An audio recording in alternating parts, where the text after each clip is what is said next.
This video shows you how to build a policy management system. Let's start with looking what we expect from such a system. What are the requirements? Well, I have identified 3 requirements for my policy management system. First of all, I need to have a centralized repository for my policies, which means they must be stored in a central place, not spread out all over my organization in PDF, Word documents, stored on local computers, and so on. And they must be easy to find based on a number of keywords. I also want to implement an approval mechanism where I have a structured approach to approve a new version of my policy. And finally, I want to implement version control and track history so that all changes to a policy has been documented. With these requirements in mind, let's have a look at what a policy exactly means for my organization. It has 5 parts. The first part is the purpose that describes why we have a policy. Second, the scope to who it applies. Third, the guidelines. This is the actual policy, what is allowed, not allowed, under which circumstances. The non-compliance describes the consequences for violating the policy, and the effective date is the date that the policy becomes in charge. The approval process, well, in my case, I work with a single approver, and he needs to do a number of approval checks. For this use case, I have identified 7 checks. For example, does this policy comply with the industry standards? Does it comply with local legislation? Is it free of ambiguities, and so on? Next thing for the approval process is checking if all the feedback has been processed. Staff members are allowed to offer feedback to a new version if this feedback is processed, yes or no. And the final outcome is the new version or the new policy has been approved or rejected. Let's have a look at our final solution. I have a table with all my policies. Green border means they have been approved, they are active. Red border means they are not active yet. I also have my versions table, and I can have multiple views on a table. All my versions grouped by the policy, grouped by their compliance, and so on. And here I have an overview of every version. So some policies only have 1 version, other ones, like this one, anti-harassment, has 5 different versions, each with their purpose, a scope, the guidelines that are stored in a rich text field, so I can add some markup to it, a consequence, a change description, their status, and so on. And I also have here the approvals checked. So just to show me, have all approvals been checked? Is all the feedback processed, yes or no? Just to make sure that you can set rejected or approved at the right time. I also have some other tables like categories. Each policy belongs to a category. Employees to determine the owner and the approver. My approval criteria, so the 7 criteria I mentioned before. The consequences for violating the policy are stored in a separate table. Also the feedback. And here I have my version approvals. That's kind of a special table. We go into this later. Let's start building our solution from scratch. But before we start building, so the process will take 2 steps.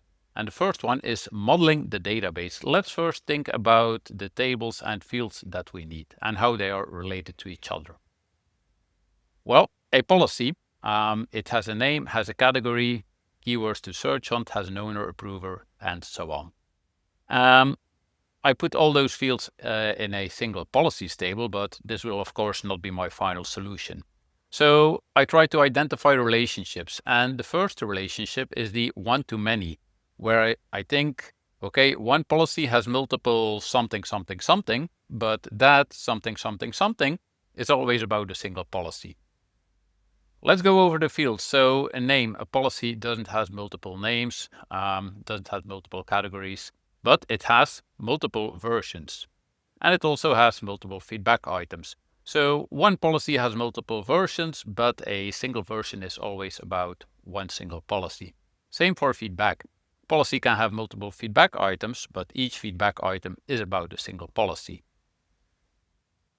And it can also work the other way around. And this is the case for a category, an owner, an approver, for consequences, where a policy has always one thing. So a policy belongs to one category, but one category is about multiple policies. For example, the category marketing can be about multiple policies, but a single policy will always be one category.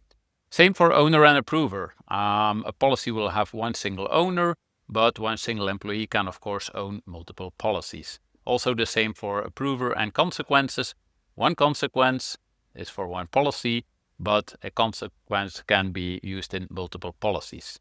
Yeah, and a policy will always have one consequence. One-to-many relationships, well, it always means that you need to add an additional table or you need to split up your data in an additional table. Many-to-many relationships requires two tables because they need an intermediate table. And for the many-to-many, it is one policy has many something, something, something, and that one something, something, something is about multiple policies. And we have one many-to-many relationship here for the approval criteria. So I have a table with 7 approval criteria, and I have a table with policies. And to match both, well, I need an additional table where I match a policy with a criteria, and I check if it's met or not. Does this approval criteria is met, yes or no? So for one policy, I will have 7 lines of approval criteria in my intermediate table.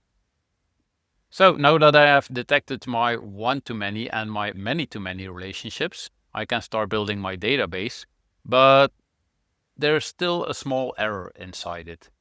The publish date, purpose, scope, and so on. Actually, this is not about a policy, but it's about a version of a policy. Because a new version will have new guidelines, can have new scope, can have new purpose, new consequence. It definitely will have new feedback. Approval criteria must be checked again. So I will move those fields from a policies table to a version table.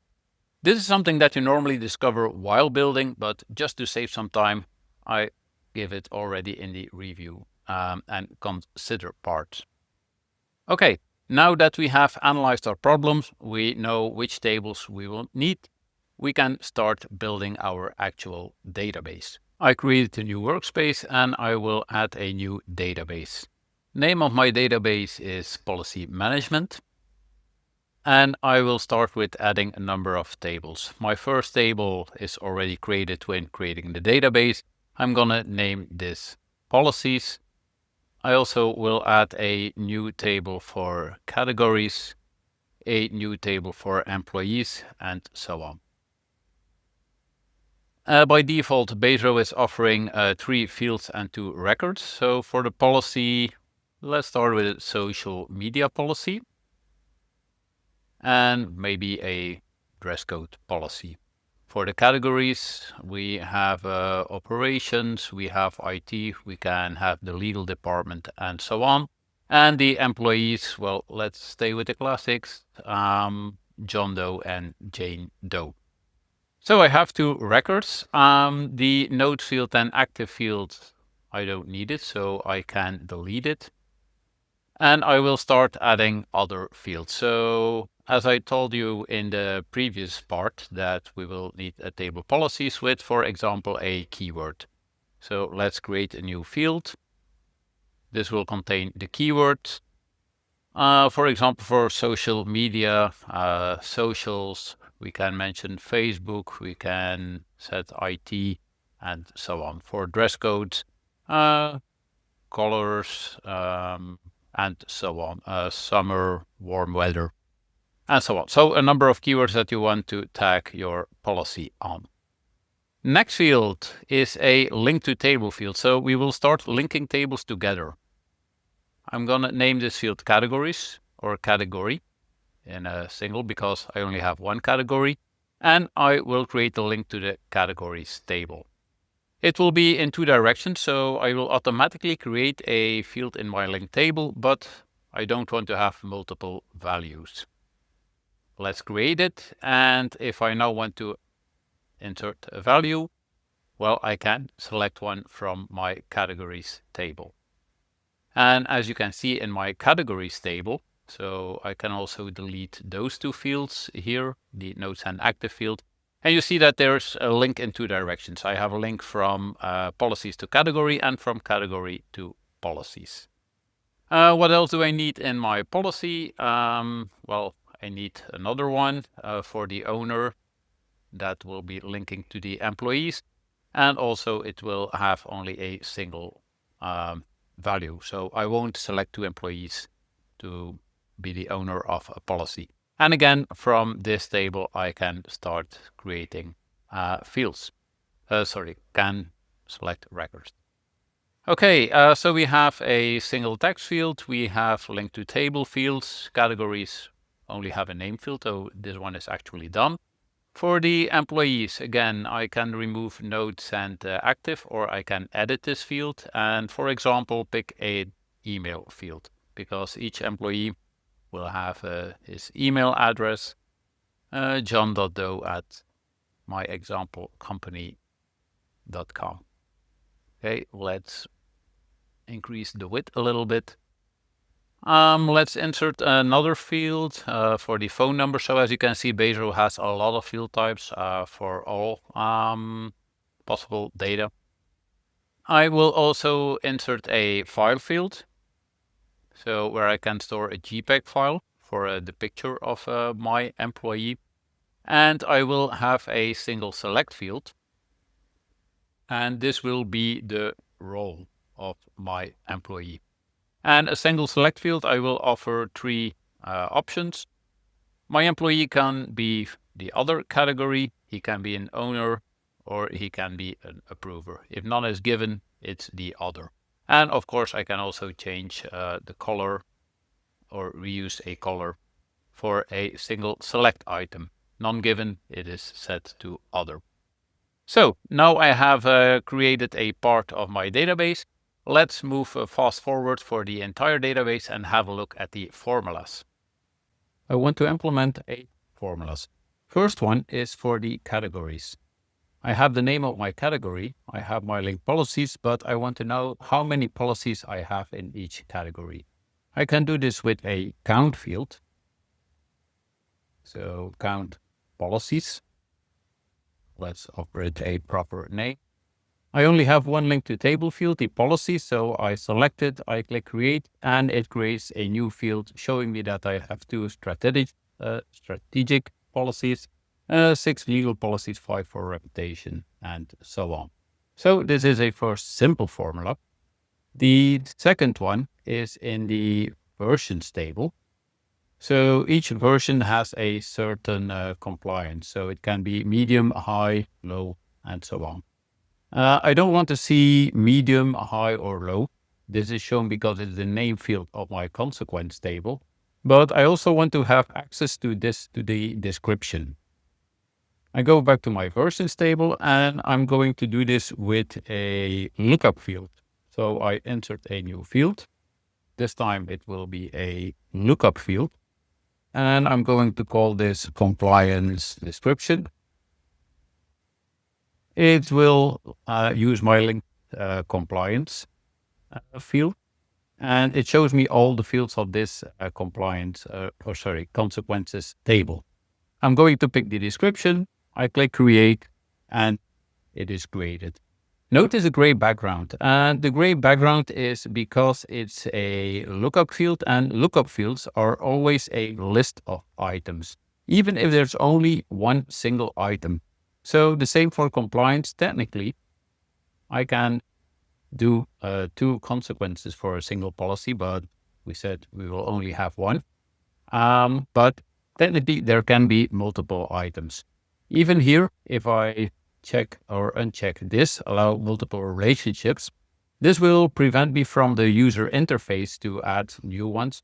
But through the API, it's still possible to add additional ones. So even if there's only one item in a lookup field, remember that it is always a list of items.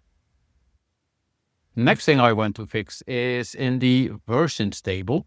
So that's formula number 3. In the versions table, I have the policy name followed by the version, but it's just a text field. So actually I can change this.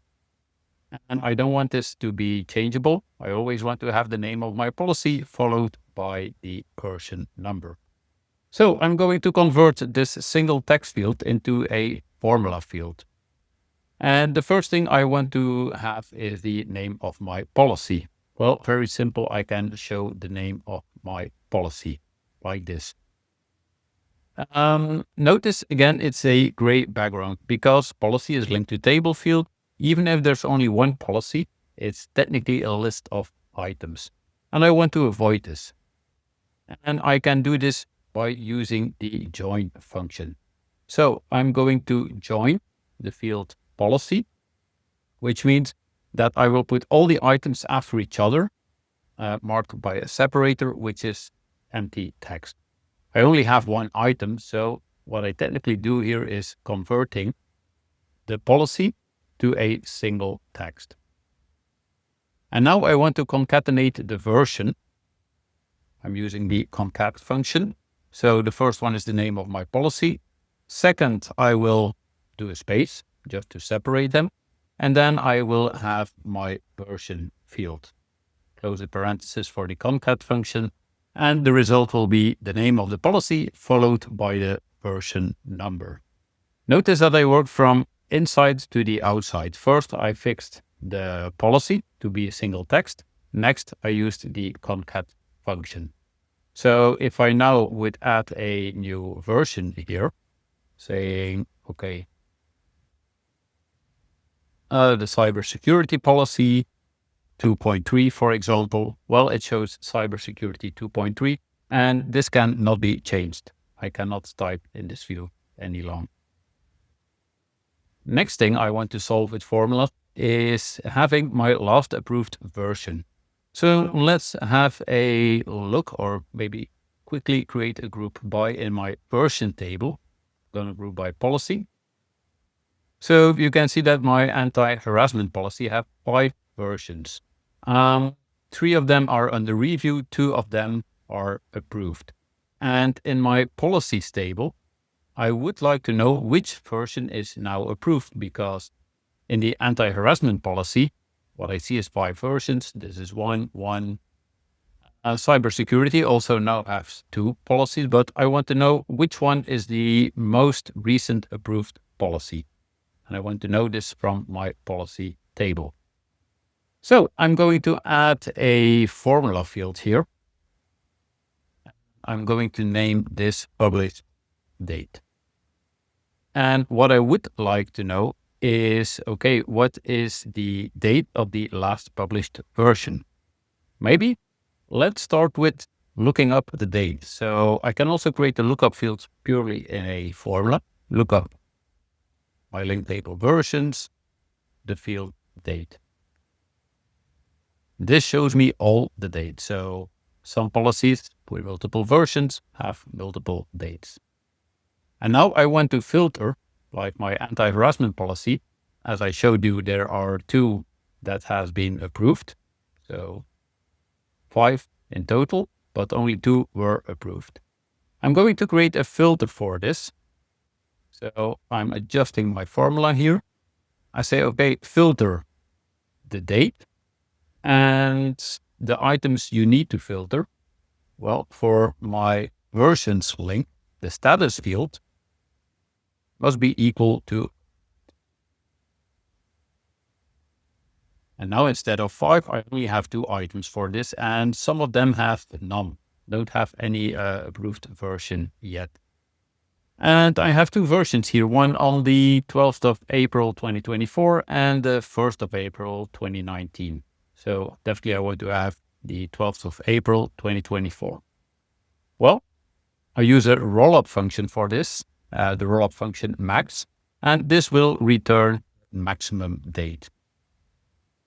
So now I have a single date field, like for this one, the 12th of April, and I have the maximum published date. Now that I have that maximum published date, it's pretty easy for me to get the related version. So this is the next formula I want to write. So create a new formula, and I want to know what is the active version. Well, I have my published date, so I will create a new filter for my linked field versions, and the criteria for my filter is the lookup from versions.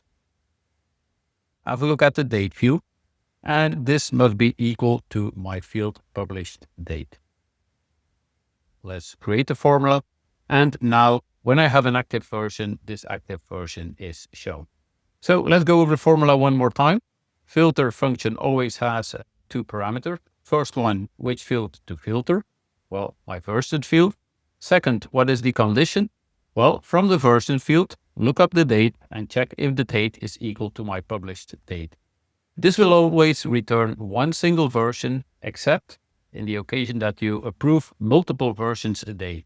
But since we're talking about policies, in my use case, we do not approve multiple versions in a single day. So this formula works perfect for me. And I can use something similar here. So actually I can more or less copy paste this by duplicating the field. And I want to get the scope or the purpose of the active version. So I'm going to call this active purpose. And I'm just going to adjust this a little bit. So instead of the field versions, I want to have a lookup field to my versions table, and I want to have the purpose field. But actually, this will stay the same. My condition, the date must still be the published date. The only thing is I don't want to have the entire field. I just want to have the purpose field. Let's save it, and I get my active purpose. It bothers me a little bit that I have the gray background. Again, a link to table field is always a list of items, even if I only have one item. So looking up something is always a list of items. Just like I shown in the versions table, I will use this simple trick, join, and do not use any join character. It will easily go from a linked list to a single text of items. So I can duplicate this for my scope, also for my consequence. So let's duplicate this again. And I want to see the active consequence. Or maybe let's start with the scope. I'm going to do the scope first because it's really straightforward, really easy. Scope. Here we go. We have the scope. Let's duplicate it one more time. And instead of the scope, I want to have the consequence, active consequence. Checking my versions table because I forgot the name. It's called compliance description. I want to see the compliance description here. So just like with purpose and scope, simply going to rename it compliance description, and this will return an error message. And the error message is because my compliance description is already a lookup field. So I need to remove the join here because I cannot join a lookup of a lookup. Yeah, but still I have my consequence. The only thing I have is a gray background. Okay, finally, two more things I want to do in my versions table. So in the final solution, let's remove the group by for a minute. I checked my feedback. I want to see if all the feedback has been processed. So I have 3 feedback items for my anti-harassment 1.1 policy. Both are processed. Let's uncheck this. Go back to versions. And I want to check if all my feedback is processed. I'm going to add a rollup field for this. My linked table is my feedback. The field is the process field, and my rollup function is every, because I want every item to be checked in order to have this checked. And of course, offer it a proper name. For example, all feedback processed. Okay, it's not checked because one of those items is not checked. Let's check it. And now I have my check mark because all feedback has been processed. I could do more or less the same for my versions approval. So let's go right and say all approvals checked. I'm going to do this with a rollup field where I say, okay, go to version approvals. check approved. If every is checked, go. But the problem is, well, not really visible here. Let's go over here. And for my anti-harassment 1.1, is it already here? No. Let's use the 1.0. Let's remove this record. And let's remove this one. So now my anti-harassment policy, it has 5 approvals, but it needs 7 approvals. And if I check my versions table, the 1.0, let's see where it is here at the bottom. It only has 5 approvals and the rollup is still checked. So I will do it manually with a formula field. And I can actually build the same in a formula. I can say, okay, look up the version approvals field. Is the approved field from that table I want to check. And the rollup function is every. So what I've written here in a formula is actually the same as I done in the rollup field. Okay, so exact the same checks. But this one should not be checked. So I'm going to extend my formula. I'm going to use 2 conditions with the ands. This is the first condition, and the second condition is, well, count the number of items in my version approval field, and this must be equal to 7. If it's not equal to 7, then not all approvals have been checked. So those have been checked. This has not been checked because, I'm missing 2 approvals. Yep. So I need to add 2 items in my version approval table in order to be complete here. So what we've done in this step is extending our database from pure data fields like text fields, number fields, link to table fields. We extended it with formulas so that it offers additional intelligence to our database and makes it really usable. Final step is adding some views to it. The first view I want to add is for my versions table. So I have all versions, but I want to have a new grid view that says, okay, versions grouped by policy. And I can create a group by based on my policy field where I group everything by policy. So now I have 2 views, all the versions on top of each other, and versions grouped by their policy. I can also use a filtered view. So let's create another one and say those are the published versions. So let's add this one.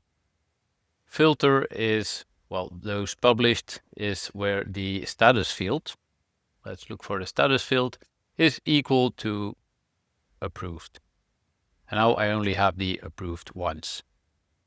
What I can also do is adding some colors to a view. So for example, with my policies, I can say, okay, a color, I want to color the left border, not based on a single select, but on a condition.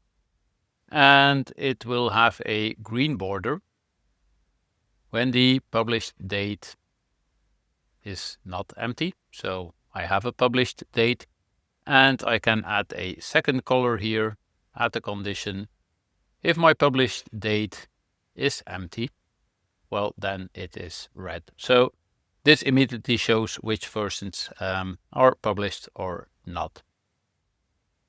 Okay, let's go back. So I have a view that uses a group by, I have a view that uses a filter, but I can also do other types of views. For example, a Kanban view, where I say, okay, versions stacked by status. Let's add this in a Kanban. A Kanban requires a status field or a single select field, and I can move items from under review to approved, or I can reject items. Another view type, and I can use it in the employees table, is the gallery. So I can do a gallery where I say, okay, I want to use the picture as the cover, and those are the fields I want to show for all my employees. So now I have employees in a gallery view, and I have my employees in a grid view. Final view I like to show is the form view. Back to the versions table. I want to have a form to add a new version. Let's add it. So I can do a cover image, a logo, a title, add new version. I can offer a description. And I'm going to add fields like policy, version, purpose, scope, guidelines, compliance. Status will not be set. Date. Yeah, let's also add it. Okay, I can preview this form. I can just fill in the form, selecting a policy, 2.0, testing, testing, testing. I need to fill in something, otherwise it says, okay, the field is required, but I can overcome this by switching this off, but I want the fields to be required. So selecting something, and if I submit it, I have a new record. Something else I can do, for example, the policy, I have the social media use policy. I can pre-fill this. So use a question mark to start a query string, and I can say pre-fill underscore policy equals social media use policy. And what will happen now is that I pre-fill this already, so the user don't have to select it anymore. And I can also hide it. So I use the ampersand to have multiple items. I can say hide policy. And now the policy is hidden, but it is still set. So I would be able to do the same for my status field, setting by default under review. So let's have a check of my new version that I've added. Social media 2.0, my testing has been added.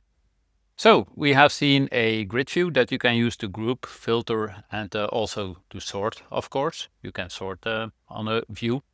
The gallery view, the Kanban view, and the form view. We also have a calendar and timeline, which is not that appropriate in this case.